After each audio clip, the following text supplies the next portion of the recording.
Praise the Lord, our daily bread. Psalms chapter 119, verse 172. Let my tongue sing of your word, for all your commandments are righteousness. O Almighty God, thank you for giving this wonderful verse. May your presence shower on us.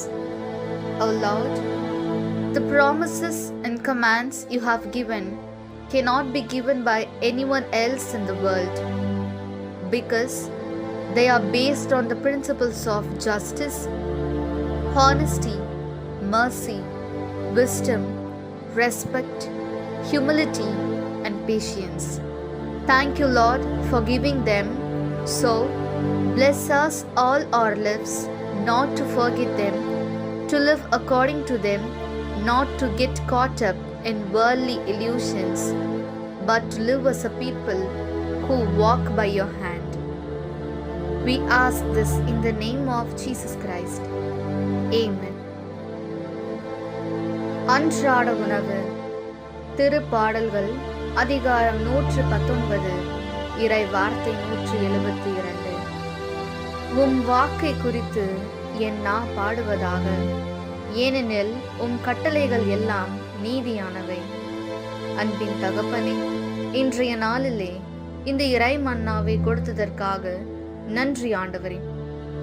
இறைவா, நீர் அளித்த வாக்குறுதிகளையும் கட்டளைகளையும் இவ்வுலகில் வேறு எவராலும் கொடுக்க முடியாது. ஏனெனில் அவை நீதி, நேர்மை, இரக்கம், ஞானம், முன்மதி, தாழ்ச்சி, பொறுமை ஆகிய கோட்பாடுகளை அடிப்படையாக கொண்டது. எனவே அவற்றை அளித்ததற்காக நன்றி ஆண்டவரே. ஆக எங்கள் வாழ்நாள் முழுவதும் அவற்றை மறவாமல் அதன்படி வாழ்ந்து உலக மாயையில் சிக்கிக் கொள்ளாமல் உமது கரத்தை பிடித்து நடக்கும் மக்களாக வாழ எங்களை ஆசீர்வதியும். ஆமென். ஆனந்துள்ள போஜனம். சங்கீர்த்தனங்கள் 119 അധ്യായം 172 വാക്യം.